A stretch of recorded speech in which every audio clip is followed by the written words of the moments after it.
Assalamualaikum warahmatullahi wabarakatuh. Saya mohon izin untuk memperkenalkan anggota kelompok saya, yakni anggota dari kelompok 3 Paralel 2. Pertama dimulai dari saya, yaitu Muhammad Abi Syakur Matoha, kemudian Muhammad Faik Hanif, lalu Jennifer Louis, dan Anissa Dinia Roma. Untuk mempersingkat waktu, mari kita langsung saja masuk ke presentasi, dimulai dengan isu pertama. Sistem posisi global atau yang kita sebut juga sebagai GPS atau Global Positioning System adalah suatu sistem untuk menentukan posisi di bumi dengan bantuan penyelarasan sinyal satelit. Sistem ini menggunakan 24 satelit yang mengirimkan gelombang mikro ke bumi. Hal ini diterima oleh penerima di permukaan dan digunakan untuk menentukan kecepatan, jarak, arah, dan waktu. Satelit GPS itu berputar mengelilingi bumi selama 12 jam di dalam orbit yang akurat dan mengirimkan sinyal informasi ke bumi. Setelah itu, GPS mengambil informasi tersebut dan menggunakan perhitungan triangulation dari satelit. Nah, untuk melakukan perhitungan triangulation, jadi GPS itu perlu mengukur jarak menggunakan travel time sinyal radio. Perhitungan jarak GPS dapat menentukan posisi user dan menampilkannya dalam peta elektronik, sehingga kita harus mengetahui posisi satelit yang tepat dan ketinggian pada orbitnya. Selain itu, halangan-halangan seperti pohon, cuaca, gedung dapat mengurangi akurasi sinyal yang diterima oleh GPS. Nah, untuk mengukur time travel sinyal, GPS perlu akurasi waktu yang tinggi untuk menentukan informasi lokasi kita. Nah, langkah terakhir, kita harus mengoreksi sinyal waktu perjalanan di atmosfer sampai diterima oleh penerimanya. Seperti yang dapat dilihat di slide, teknologi GPS dimanfaatkan pada aplikasi navigasi, sosial media, dan transportasi daring. Pemanfaatan pada aplikasi navigasi berupa kemampuan GPS untuk melacak perangkat agar dapat memberitahu pengguna akan keberadaannya serta tujuan yang dipilih. Pada sosial media, pemanfaatan GPS terdapat pada fitur geotagging. Geotagging adalah penyematan informasi berupa lokasi diambil gambar untuk kepentingan tertentu. Dalam konteks sosial media, geotagging berfungsi agar konten yang diunggah dapat mencapai khalayak yang berada pada lokasi tersebut. Pemanfaatan pada transportasi daring mirip seperti aplikasi navigasi, tapi navigasi pada aplikasi transportasi daring ditujukan untuk para pengemudi dan pemesan jasa. Selanjutnya saya akan menjelaskan mengenai fitur dan kegunaan pada teknologi GPS. Jadi banyak sekali fitur yang bisa dikembangkan dari sistem navigasi ini bergantung kepada perangkat yang akan kita gunakan dengan GPS ini. Beberapa fitur umumnya diantaranya adalah yang pertama penentuan jarak, luas daerah, dan juga volume bangunan.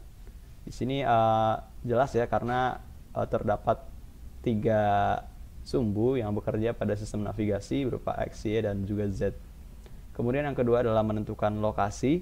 Ini berupa titik dari titik 1 ke titik 2 dan titik yang lainnya. Yang ketiga adalah merekam data koordinat dari sumbu X, Y, dan Z. Dan ya, data-data tersebut bisa direkam dan juga diolah pada platform lain untuk menjadi produk selanjutnya. Kemudian adalah menentukan arah mata angin. Ini jelas karena muka bumi sangat bergantung pada mata angin ya, arah mata angin di mana utara, barat, timur, dan juga selatan.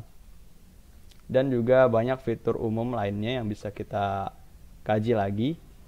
Kemudian pada pengembangannya untuk sistem navigasi GPS ini semakin khusus. Contohnya pada GPS tracker yang umum digunakan pada saat ini. Ada 3 tipe GPS yang cara menggunakannya berbeda-beda.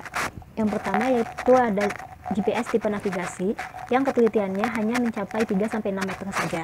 Lalu ada GPS tipe mapping. Ini ketelitiannya lebih akurat daripada GPS navigasi yaitu sekitar 1-3 meter. Lalu ada tipe ketiga yaitu GPS geodetik yang memiliki ketelitian yang paling akurat yaitu di bawah 1 meter atau bahkan bisa mencapai milimeter. Salah satu contoh GPS tipe navigasi adalah GPS Garmin. Nah, ada beberapa tombol yang memiliki fungsinya masing-masing. Yang pertama ada power key, itu untuk menghidupkan atau menyalakan device. Lalu ada in or out key untuk memperbesar atau memperkecil ukuran halaman peta. Ada find key untuk melihat dan menemukan tempat yang ingin dicari. Ada quit key untuk kembali ke halaman sebelumnya. Ada page key yaitu untuk menuju halaman berikutnya. Ada menu key untuk melihat menu dari masing-masing halaman, ada enter key untuk memilih data yang tersorot, Dan ada rocker key, yaitu untuk menggerakkan panah di halaman peta ke kanan, ke kiri, atau ke atas, atau ke bawah. Salah satu di GPS tipe mapping adalah map source. Beberapa fiturnya dapat kita gunakan dengan cara seperti plot beberapa titik dengan icon waypoint tool, lalu juga bisa mengukur luas dengan icon distance, bisa transfer data dari GPS itu dengan klik icon receive from device, lalu juga bisa membuat rencana area survei dan buat penamaan rutenya atau route, dan juga bisa transfer data dari laptop ke GPS dengan mengklik icon send to device. Salah satu GPS tipe geodetik yaitu Leica. Untuk menggunakannya kita perlu melalui beberapa tahapan. Yang pertama yaitu kita harus setting peralatan penerima GPS basis sampai siap digunakan. Untuk yang kedua, kita harus menghidupkan controller dan menjalankan program cross-sensor survey dan membuat tugas baru. Lalu yang ketiga itu mengatur konfigurasi penerima basis pertama, lalu ada pengaturan konfigurasi penerima basis kedua, lalu ada melakukan survey positioning, lalu setelah selesai kita bisa mengekspor dan mengunduh data pengamatan, lalu kita akhiri pengukuran dengan mematikan controller dan mematikan peralatannya. Penggunaan GPS sendiri sudah tidak asing di kalangan masyarakat, akan tetapi tentu saja terdapat perbedaan dalam cara penggunaannya antara masyarakat umum dan kalangan profesional. Nah, biasanya di masyarakat umum sendiri penggunaan GPS terkonsentrasi untuk kepentingan navigasi. Nah, contohnya untuk mengantarkan mereka dari satu tempat ke tempat berikutnya. Nah, untuk di kalangan profesional seperti individu di kalangan profesional arsitektur lanskap biasanya memanfaatkan teknologi GPS untuk kepentingan surveying seperti pencitraan tapak secara real time dan lebih akurat. Nah, kemudian seperti yang kita tahu bahwa GPS sendiri diturunkan dari teknologi kepentingan militer. Jadinya tentu saja GPS sendiri digunakan pula di kalangan militer. Yang kita kenal, GPS merupakan satelit yang dikembangkan oleh Amerika Serikat dan paling banyak digunakan oleh manusia. Namun ada beberapa alternatif lain dalam sistem navigasi. Contohnya yang pertama ada satelit Galileo. Satelit Galileo merupakan sistem satelit navigasi global Eropa yang pertama dengan tingkat akurasi yang tinggi. Yang kedua ada QZSS. QZSS ini merupakan sistem satelit navigasi lokal yang dikendalikan oleh pemerintah Jepang dalam National Space Development Program dengan tujuan utama untuk keperluan komunikasi, seperti video, audio, dan data, serta keperluan penonton posisi. Yang ketiga ada IRNSS. IRNSS ini merupakan sistem navigasi berbasis satelit yang dimiliki oleh India dan dibangun untuk memberikan posisi yang akurat serta memberikan layanan informasi bagi para penggunanya. Yang keempat ada GLONASS. GLONASS ini dikembangkan oleh Rusia dan didesain untuk dapat memberikan posisi, kecepatan, dan waktu di permukaan bumi tanpa tergantung cuaca. Dan yang terakhir ada BeiDou. BeiDou adalah sistem satelit navigasi dan penentuan posisi yang dimiliki dan dikelola oleh Tiongkok. BeiDou ini memiliki kemampuan yang hampir sama dengan GLONASS dan GPS, yaitu dapat memberikan informasi tentang posisi, kecepatan, dan waktu secara cepat, akurat, di mana saja di bumi ini tanpa tergantung dengan cuaca. Selanjutnya mengenai kelebihan dan kekurangan sistem navigasi lain selain GPS.